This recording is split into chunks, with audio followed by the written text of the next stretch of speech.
Texting. We are live here on a wet my whistle Wednesday. Here from a very wet, wet sack.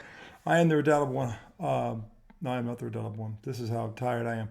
I am the highly questionable Arjun Miliaccio. This is ID for those who know I don't disagree. Segment one, all things Patriots Jets. Tomorrow night, starting off the weekend, NFL Thursday Night Football. Both teams come in to the slate 1-1. I don't know what to make of the Jets at this point. No one expected them to go into San Fran and win. They just expected a better showing. But then they turn around and they get a win against Tennessee, who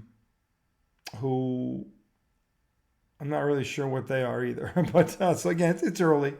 The Patriots were staring 2-0 in the face, on the other hand, and blew it at home. And when I say blew it, I mean they had the ball on the Seattle 25-yard line, up 3 with 6 minutes to go and a running clock in the fourth quarter, and found a way to lose. A game that they dominated in terms of running, rushing, time of possession, and they had 0 turnovers. Dominated as they ran for 185 yards. Usually, see, this is how I know it's gone back to my childhood. Usually, when, by the way, this is IDD for those who know I don't disagree. All things Boston sports tonight. The redoubtable one is home sleeping. When it comes to the Patriots, when I was growing up, this is the kind of shit that would happen to them. And when I mean this is the kind of, let me explain this to you. They ran for 185 yards. They won the time of possession battle by 6 minutes, and they had 0 turnovers. They were at home, by the way. Usually, when a team does those 3 things and they're at home, they win. But usually doesn't apply to the Patriots of yesteryear. So, yeah, it's gone back to my childhood. I'm sure my 2 brothers are laughing at this right now. Well, in Pete's case, he shouldn't be laughing, but given what the Cowboys did on Sunday. But, they could easily be 2-0 right now. At this point of the season, very small sample size, they've exceeded expectations because no one thought they'd be competitive. No one thought they'd go in and give Cincinnati a game, much less beat them. And nobody thought they'd be ahead with 6 minutes to go and have the ball on the Seattle 25-yard line. So they've exceeded expectations, but I don't believe in moral victories and never have. So, but again, I'm old school. So Gerard Mayo botched the time, the 2-minute drill at the end of the first half, and they botched it at the end of the game. They had a field goal kick blocked. That doesn't happen very often. They continue to be inept in the passing game, which I said would be their undoing because this is, after all, newsflash, New England Patriots front office. It's a fucking passing league. And once again, take Hunter Henry's probably maybe one of his best performances ever out of it. The Patriots don't have a passing game right now. And once again, it is not the fault of the quarterback. This is Mac Jones all over again. And for those of you who think that putting Drake May in is going to improve things, in what way? He has the same arsenal to throw to that Jacoby Brissett has, and he has the same defunct pass blocking line or lack thereof. Jacoby Brissett was sacked 3 times. He was drilled 8 more times. It's a miracle he got up on a few of these hits. He will not last the season the way this is going. And again, this is going to be what is their undoing. And by the way, where the hell is Pop Douglas? I mean, anybody seen him? I mean, know where he is. He's still on the team. I mean, this kid showed on more than one occasion last year signs of being a more better than average wide receiver in this league. And yet, when we look at, and again, it's 2 games, but still, bears repeating. If anyone hasn't brought it up there in Foxborough yet, in 2 games, I think he has 2 catches, and he had none on Sunday. If I'm not mistaken, right now as it stands, he has 2 catches for. He's been targeted 3 times. He has 2 catches for a total of 12 yards. I don't believe he was hurt on Sunday. So where the hell is he in this offense? I don't get it. He's a slot receiver. By all accounts, he's a matchup nightmare from the slot. And yet he's been nowhere for 2 games now. With game 3 less than 24 hours away, it would behoove the Patriots offensive coaching staff to find a freaking way to get this kid in the game plan, given what we know about the Jets defense and their ability to get after quarterbacks. Now look, the Jets defense hasn't looked very good. In fact, they're very susceptible to the run. So could the Patriots line up again? And yeah, they could, but they've also proven they can do that to the tune of $185, 35 minutes in time possession, no turnovers, and lose. So what good is that? You know, you throw to score, you run to win. Well, if you can't score, all the running in the world ain't going to matter. And the Pats proved it on Sunday. Okay? So while I believe they can run the ball against this team tomorrow night, they've got to throw the damn football. And again, Mike Reese was right about this. He's the Pats beat writer. He's been on ESPN covering the Pats for decades. He knows his shit. He watches everything they do. There were times when the Pats line couldn't protect Jacoby Brissett, but there were actually times when he did have a good, clean pocket, and he stood there and held the ball for 5-6 seconds, and nobody could get open. No separation. So while this receiving core may be able to catch the ball if it hits it in the hands, which is a good thing, they don't get separation, and that's just as important in being a receiver. Meanwhile, I'm watching the NFL landscape last Sunday, and I'm seeing guys whose names I don't know that are the 3rd and 4th option on teams, and they're burning cornerbacks left and right with drag routes, with Z posts and double moves, and they're getting separation like 2-3 feet. It doesn't appear, other than Pop Douglas, who I don't know where he is, we have anyone who can do this. And yet, then there's Marvin Harrison, who once again is making me look like Nostradamus, because in the first half of his game, after his dumbass quarterback neglected him in game 1, he realized he was the 4th or 5th pick in the draft, and as a generational talent, and the kid in one half had 4 catches for 133 yards and 2 touchdowns. He did that in one half of football. Okay? And he could have been a Patriot. But no, we have a quarterback who might be a good quarterback one day, but he's sitting on the bench for the better part of this year. And if that front office is smart, given what we know about this offensive line in terms of pass blocking, he will not touch the field. And your lack of weapons to help him out. Hunter Henry, who is a talented tight end, I'm not knocking him, but he's injury prone. I can't remember last time he actually played a full season, like really made a full season and it was an impact. And by the way, once Seattle figured out that he was all they had, they took him out of the equation and the Pats fell flat on their face. So I don't know what's been going on up there the past 72 hours. I do know they better freaking find a way to put Jacoby Brissett in a shotgun, spread this defense out, find fucking Pop Douglas and Jalen Polk and whatever the fuck else they got to find, and get the ball out into space and let these guys that do have some ability make plays. Set them up. Scheme it up. I mean, why this? I don't understand why it's so hard to scheme it up. Tyquan Thornton can run a 4.2 40. There's no one on the Jets that can stay with this guy in a foot race. Where is the set of plays to get him in space? I don't understand this. It's not like they don't have any talent. No, I just gave you a couple of examples. Why, for the love of God, are they not using it? Okay? Jacoby Brissett is a 9-year veteran. He ain't no rookie. Okay? You can put him in certain situations. You can put him in certain packages, and he can do well. He knows how to play the game. You're not hanging around 9 years with a winning record as a starter because you don't know how to play football.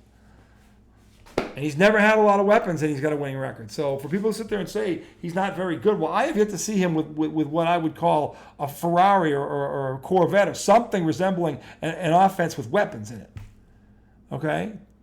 So Cleveland last year when he was there, I mean, they had injuries, but he did well in that offense when he had some talent around him. So use whatever talent you have and scheme it up. Let's go. Okay, as much as I love Ramondre Stevenson, and I love him, the kid ain't going to last 17 games if he's carrying the ball 35 times a night. He's not going to last. And I love Gibson. Gibson can play. He was good in Washington when he got time and got reps. He can play. They got two good running backs. That ain't their problem. You've got to get a threat on the outside, and you've got to get it now while you still have a chance. Because the thing is, tomorrow night is very winnable. The Jets aren't scaring anyone. The Patriots have the defense. By the way, Keon White there, 4 sacks in 2 games. He's number 2 in the NFL in sacks. They can get after the quarterback. They can make life very difficult for Aaron Rodgers tomorrow night. He's got one very good receiver out there. The tight end's decent, and Breece Hall is a very good back out of the backfield. But they're not Seattle. Seattle had 3 number 1 receivers in their lineup. The Jets don't have that. Okay, they don't. So, but if you have those kind of weapons, you can make a average to good quarterback like Geno Smith look like a fucking all-pro. 327 yards passing on Sunday against a very good Patriots defense. Why? Because talent matters in this league. It matters. Okay? Bill Belichick and Tom Brady, take them out of the equation. They're the one-off. There's never been a dynasty like that in the history of the damn sport. Okay, they're the one-off. They're gone, there was never a quarterback duo like that before them. Okay, so he's the only one. Okay, he being Tom Brady, who can turn chicken shit into chicken salad until I see somebody else actually do it. Okay, so scheme it up. Get Pop Douglas, Tyquan Thornton, Polk. You've got some weapons. Set them up. Let's go. Okay? You actually have a chance. I mean, if they can win tomorrow night, and again, I don't know what's going to happen. I'm going to make a prediction because I have to. But, I mean, if they win tomorrow night, they're 2-1 going into San Francisco, who suddenly doesn't have Deebo Samuel or Christian McCaffrey. Okay? If they can win tomorrow night. And make no mistake, they've got to win tomorrow night. If they win tomorrow night, we've got a season. You do. They're going to be in this thing if they can win tomorrow night. I'm not saying they can go into San Fran and win, but 2-2 after 4 weeks, anyone would take that, given the way this looked a couple weeks ago. So, but this is a winnable game, just like the Seattle Seahawks game was. There's no moral victories. They should have won that damn game. They should be 2-0 right now, looking at 3-0. Okay, which really would have shocked some people. But they've got to win this game tomorrow night. And yes, you have to run the football, obviously, and they're going to do it because that's the one thing they trust or believe in. But for the love of Christ, Alex Van Pelt, get these guys in situations, in schemes that cater to their strengths. Part of being a good coach is taking what your players do well and setting them up, putting them in positions to use what they do with their skills, their skill set. That's what dialing it up is. That's what scheming it up is. What do these guys do well? Okay, get them in sets, in plays, where they can utilize what they do well. We need to see that from Alex Van Pelt starting tomorrow night. Okay, because the other thing about that is this: if Jacoby Brissett can help this offensive line out, but like Tom Brady, in that if he gets the ball out quick, the rush can't get to him. And Pop Douglas and Tyquan, these are guys that should be able to create space because they're very quick. They're very fast. They're fast and quick, actually. So you got 2 guys that I can think of that actually can do this. All right, set them up. Let's go. I mean, now you're on the road. This AFC East game is, the game, as bad as Sunday was from a choking perspective, it was an out-of-conference opponent. It doesn't hurt them. It really doesn't hurt them. So, but this one tomorrow night, this is a division game. This is the one, Belichick always talked about this, and he was right. You got to win the division first. This is a winnable game in the division. Miami just lost Tua for the year. Okay? All right. But Buffalo right now looks good, but they're beatable. They're beatable. I would say the Patriots have a chance to do something here, but they've got to win tomorrow night. As much as I want them to run the ball, and they're going to run the ball, and they're capable of running the ball. The Jets are 24th against the run. You can run on the Jets, fine, but at some point, you've got to have a 2-minute drill, a package, something in there to get Pop Douglas, Tyquan Thornton, Jalen Polk, Hunter Henry, yes. You've got to get these guys and set Jacoby Brissett up to succeed and this passing game to succeed. You've got to do it. You can't play. We talked about it after the Cincinnati game. You can't win in today's NFL for 17 games with the style they're trying to win with. It's not going to happen. They proved it on Sunday. Played a clean game, no turnovers, 1-time possession, ran the ball right down Seattle's throat, and lost because Seattle simply had 3 studs in the receiving corps. That's it, and that's all it took to beat them. And if Geno Smith could do that, Aaron Rodgers can certainly do it if you give him enough weapons, and he's got enough to do it. So we'll see what happens tomorrow night. See, here's the thing. In terms of a prediction, this comes down to, who do you trust? All right. Tom said this other day. Who do you trust? Okay.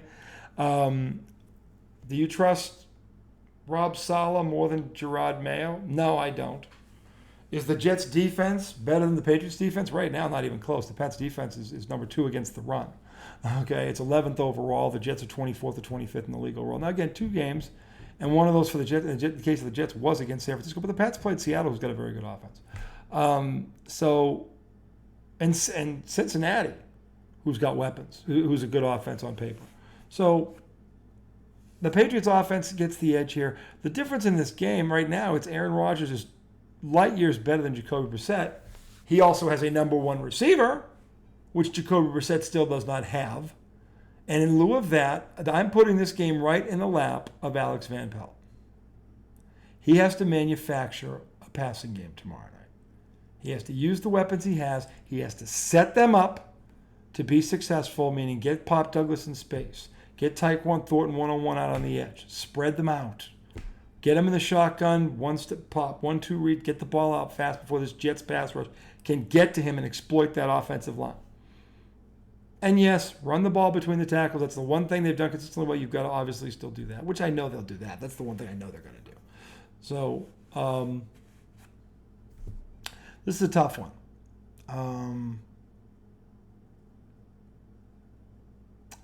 And the last thing is, are the Jets a better football team than the Seattle Seahawks? Right now, at this point, I don't think they are. I don't. But it's in New York. The Patriots also lost Bentley, one of their best defensive players for the year, it looks like, with a torn pectoral muscle. God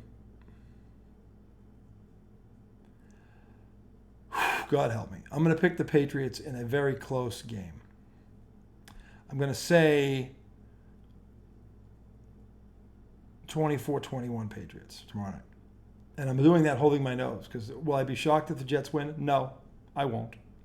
Okay? Will I be shocked if Gerard Mayo screws up something? It's a first-year coach. He's going to screw things up. He's going to make mistakes in the beginning. Bill Belichick, by the way, shame on you for doing what you did. When they beat Cincinnati, you didn't utter a syllable about them, and then you came on when they choked against Seattle, and you had a myriad of things to say. Just the pathetic narcissist that is Bill Belichick. And you want to sit there and say, well, Mayo took his spot. Mayo was planning on taking his spot when he retired, not when he was fired. Belichick, let's be clear about something here, because this has come up in the Boston media. And, Beetle Bertrand, who a lot of people can't stand, and I can understand why. He can be annoying for a lot of reasons. But the most annoying one for me is, as usual, when he tries to make a point, he misses the boat. He just misses the boat.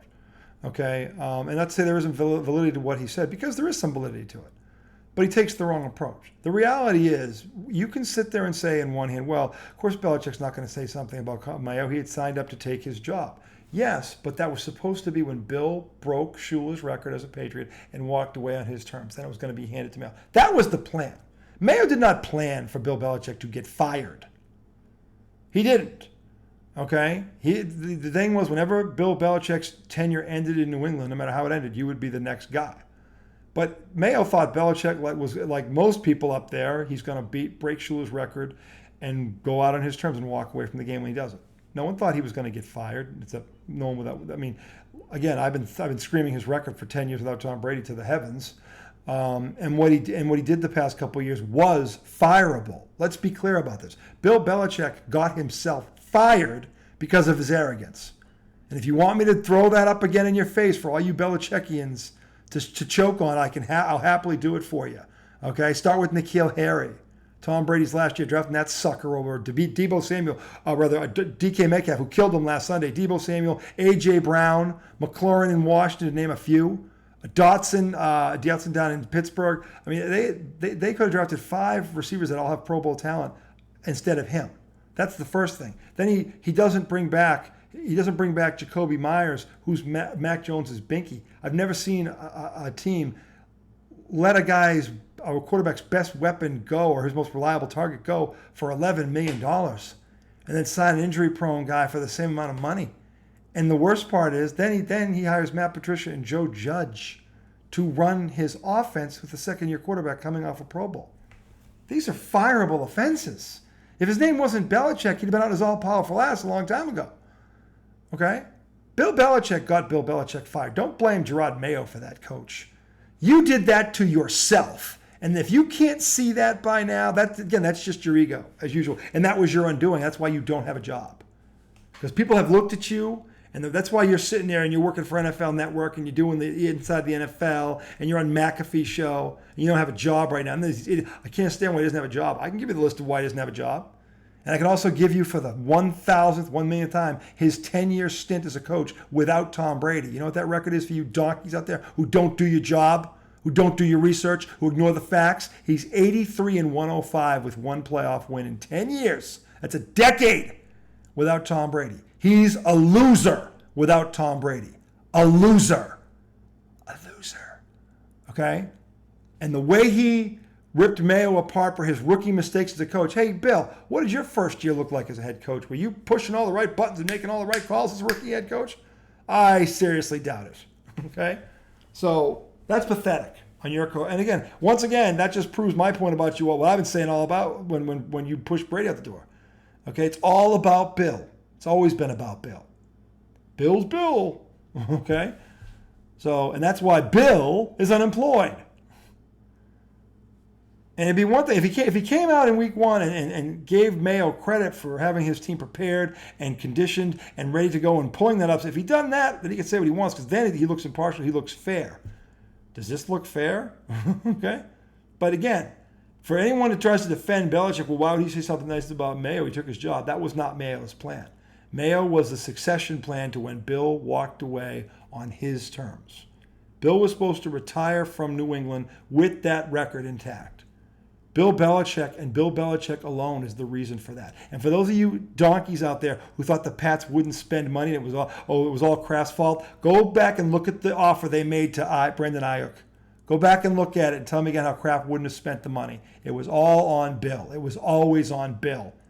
Choke on it. All of you Belichick ball washers, choke on it. Okay? It was always his fault. And what he did this past weekend, blasting Mayo, when he didn't sing his praises the week before or give him any credit, that right there is the measure of the man. And I've been saying it forever.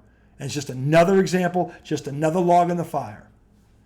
Shame on you, Bill Belichick. Shame on you. Show some fucking class. You are 3 years old? Grow up, old man.